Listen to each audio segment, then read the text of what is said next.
낯선 서류 한 장이 제게 건네졌습니다. 그곳엔 이렇게 적혀 있었습니다. 울릉도 1년에 153일 고립 16,400톤 케이슨 바다 위 공항 기초 설치 중. 순간 저는 생각했습니다. 울릉도는 어디죠? 세계는 이 프로젝트를 공학적 판타지라 불렀습니다. 하지만 그날 저는 진짜 한국을 만나게 되었습니다. 이 이야기는 제가 한국에서 마주한 불가능을 바꾸는 사람들에 대한 기록입니다. 안녕하세요. 여러분에게 감동 한방 전하는 감동 펀치입니다.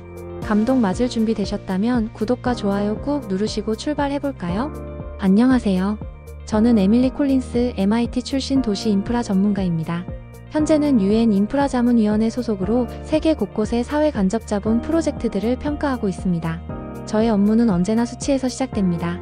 경제성 지표, 수익률, 리스크, 그리고 이건 왜 안 되는지를 논리적으로 정리하는 일이죠. 그런 제게 어느 날 한국으로부터 특이한 요청이 들어왔습니다. 울릉도에 공항을 짓고 있습니다.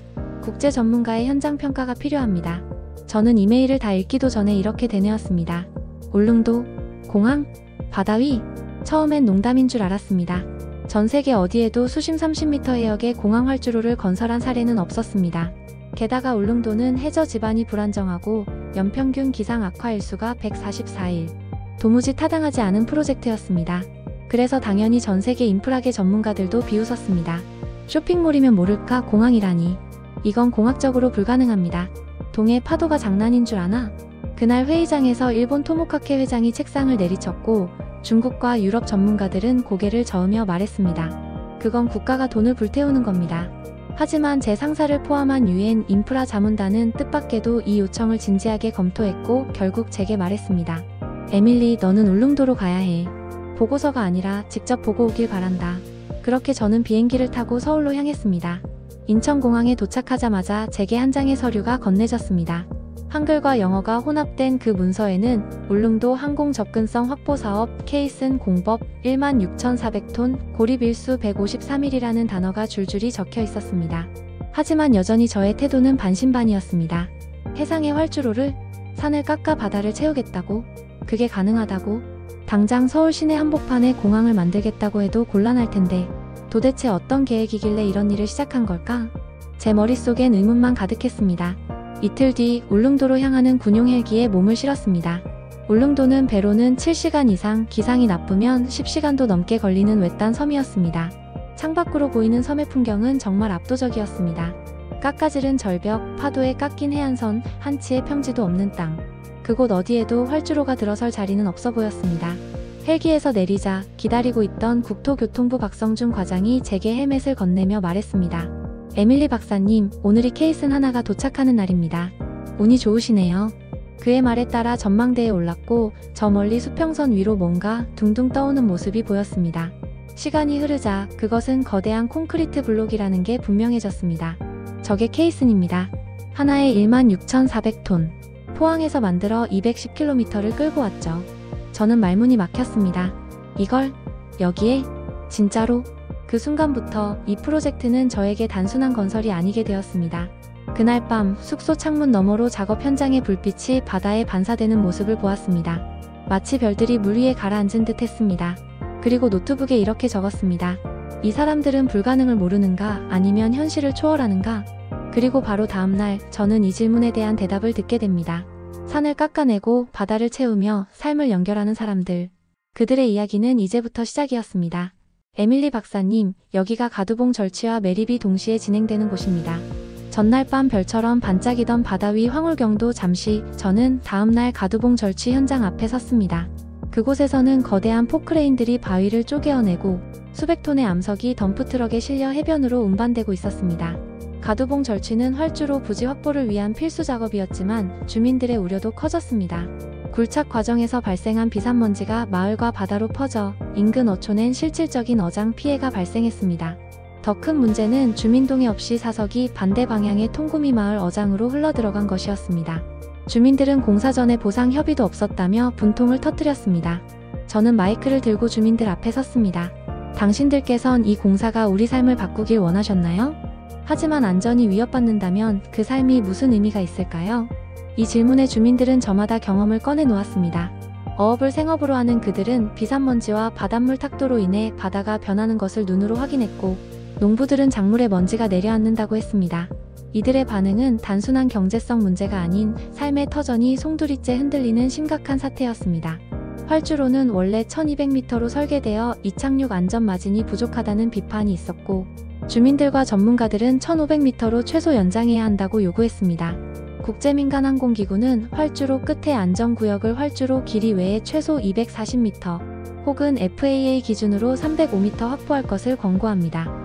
울릉공항은 활주로 1200m에 착륙대 60m, 종단 안전구역 90m, 총 1350m 구조로 구성되어 있지만 바다 매립 여건상 종단 안전구역 추가 설치가 불가능한 상황입니다.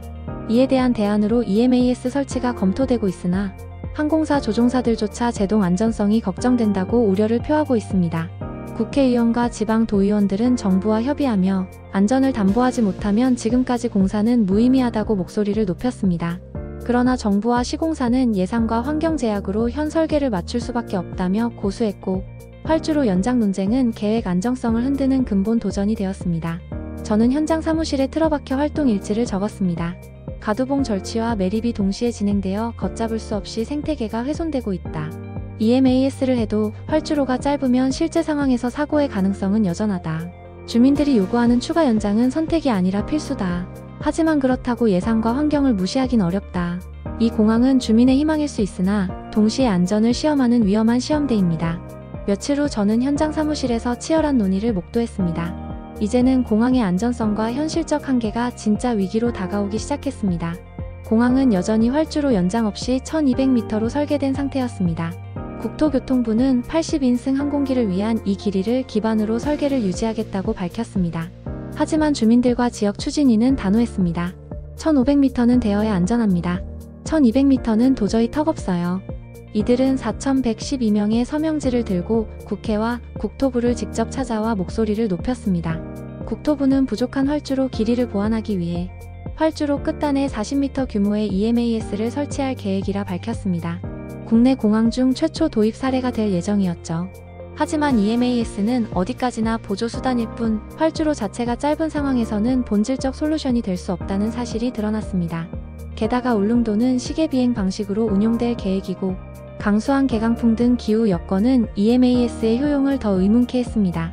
항공 전문가들과 언론은 날카롭게 비판했습니다. EMAS만으로는 위험해요. 국회도 나섰습니다. 한 국회의원은 주민들이 전달한 의견서를 받으며 이렇게 말했습니다. 공항이 안전하지 않다면 공사는 멈춰야 합니다. 2025년 4월 주민들은 결의대회를 열었습니다. 우리는 안전을 원할 뿐 비용의 희생양이 되지는 않을 겁니다. 짧은 활주로, 강풍 많은 섬, 착륙 실패하면 대형 참사입니다. 이들은 구호를 외치며 정부가 예산이 아닌 국민의 안전과 존엄을 우선해야 한다고 강조했습니다. 이 결의문은 울릉공항 건설 현장 인근에서 열렸고, 국회의원과 언론까지 동참해 활주로 연장 문제가 전국 이슈가 되었습니다. 저는 그 광장에서 마음이 뒤흔들렸습니다. 이 공사는 기술력의 증거입니다. 하지만 여러분은 두려움과 생존을 이야기합니다. 밤늦게 사무실로 돌아와 저는 깊은 고민에 빠졌습니다. 보고서에 적힌 숫자는 다음과 같습니다.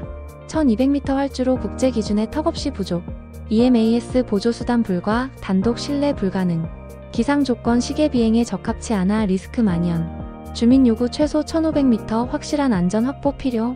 이대로라면 우리는 안전을 외면한 채 완공을 서두르고 있는 것이다. 보고서에 이 문장을 덧붙이면서 제 손은 떨렸고 마음은 무거웠습니다. 활주로 길이 논쟁부터 EMAS 도입 검토, 주민 결의대회와 공론화. 저는 이 모든 상황이 단순한 기술적 문제가 아니란 점을 절감했습니다. 공항은 아직 완공되지 않았습니다. 그러나 지금의 위기는 어쩌면 진짜 해결의 첫걸음이 될 수도 있습니다. 활주로를 1200m에서 1500m로 300m 확장하는 것은 단순 길이를 늘리는 일이 아닙니다. 추가 공정은 1조 원 이상으로 예상되어 국토부와 기획재정부의 반대가 컸습니다. 지형상 가두봉 절개를 더 심화하고 해안 매립을 늘려야 하며, 이에 따라 가공축 공사면 안전공법 역시 보완 설계가 불가피했습니다. 하지만 그럼에도 주민 요구는 명확했습니다. 이게 안전하지 않으면 꿈조차 꿀 수 없다. 저는 밤을 새워 해당 확장에 따른 구조 분석, 파락 영향, 긴급 해양 조건 시뮬레이션을 작성했습니다. 결국 보고서 서두에 이런 문장을 덧붙였습니다. 안전이 최우선이다. 300m는 비용이 아니라 책임이다. EMAS는 보안 장치지만 활주로 확장이 여의치 않을 경우 조건부 긴급 대응 체계로서 필수적이었습니다. 북미와 유럽의 유사 사례를 조사해 EMAS 길이를 60m로 늘리고 단단하고 균일한 충진재 적용, 조명계기 접근 보조장치 보강을 권고했습니다. 해당 권고는 ICAO 기준을 넘는 수치였지만 기상과 착륙 안전성을 감안하면 반드시 반영되어야 할 내용이었습니다. 케이슨 위에 세워질 활주로의 밑그림은 아직 콘크리트 구조물과 사석, 흙먼지 속에서 그 모습을 완성하지 못한 상태입니다. 공항은 아직 완공되지 않았습니다. 그리고 저는 그 미완의 공간에서 또 다른 진실을 마주하고 있었습니다. 현재 공정률은 약 60%입니다. 케이스는 대부분 설치되었고 사동항 쪽은 거의 마무리 단계에 접어들었습니다. 박성준 과장의 목소리에는 안도와 동시에 조심스러움이 묻어났습니다. 포항에서 출발한 초대형 케이슨 30기 중 24기까지는 이미 울릉도 앞바다에 자리 잡았습니다. 가두봉 절취는 약 30% 이상 완료되었고 하루에도 수십 대의 덤프트럭이 끊임없이 오르내리고 있었습니다. 불가능해 보였던 기술적 도전은 이제 서서히 물리적 형태를 갖춰가고 있었죠. 하지만 완공 예정일은 이미 늦춰졌습니다. 당초 2025년이었던 계약 목표는 자재 수급 차질, 기상 악화, 그리고 주민 민원 등 복합적인 이유로 인해 2027년 말로 연기되었고 실제 운항은 2028년부터로 잡혀 있습니다. 저로선 놀라운 일이 아니었습니다. 이런 규모의 해상 공사는 언제나 변수와 싸워야 하니까요. 그럼에도 저는 마음이 편치 않았습니다. 공사가 단지 물리적 진척만으로 판단될 수는 없기 때문입니다. 그 속엔 여전히 해결되지 않은 갈등과 논의가 남아있었고 가장 핵심적인 질문이 떠오릅니다. 1200m의 활주로 과연 이 길이로 충분한가요? 그동안 수차례 반복된 이 질문에 저는 다시 자료를 펼쳤습니다. 확실한 것은 현재 정부와 시공사 측은 활주로를 연장할 계획이 없습니다. 주민들이 요구한 1500m는 공식 반영되지 않았고 EMAS 같은 보조 안전장비 도입 역시 아직 구체적으로 발표된 바 없습니다. 하지만 현실은 이렇습니다. 울릉도는 연중 140일 이상 기상 악화로 결항이 발생하고 비상 상황에서 병원 이송조차 지연되는 지역입니다. 1200m 활주로는 기본적인 기준을 충족하긴 하지만 기후나 긴급 상황을 고려할 때 충분한 안전 여유가 있다고 보기엔 어려운 수치입니다. 공정은 앞으로도 몇 년간 계속될 것입니다. 남은 케이슨 설치와 사석 기반 작업, 활주로 포장, 여객터미널 시공 등 모든 절차가 차근차근 진행되어야 합니다. 동시에 저는 보고서의 마지막 장에 이렇게 적었습니다. 이 공항은 아직 완성되지 않았다. 그러나 지금 이 순간에도 울릉도 주민들은 기다리고 있다. 안전을 위한 충분한 길이와 설계를 요구하는 그들의 목소리를 우리는 단지 기술적 수치로만 보아서는 안 된다. 2028년 울릉공항이 마침내 문을 연다면 그것은 단순히 비행기를 위한 활주로가 아닐 것입니다. 그건 섬과 육지를 잇는 통로이자 고립된 사람들의 삶을 다시 연결하는 생명선이 될 것입니다. 그리고 그 길 위에는 수많은 고민과 토론, 기술과 감정이 뒤섞여 있겠지요. 저는 아직 확신할 수 없습니다. 하지만 확실히 말할 수 있는 것이 하나 있습니다. 한국은 불가능해 보였던 것들을 하나하나 가능으로 바꾸어가고 있습니다. 울릉도 공항은 그 증거가 될 것입니다. 여러분은 어떻게 생각하시나요? 1200m 활주로로 충분하다고 보시나요? 아니면 추가 연장이나 보완 장치가 필요하다고 생각하시나요? 여러분의 의견을 댓글로 남겨주세요.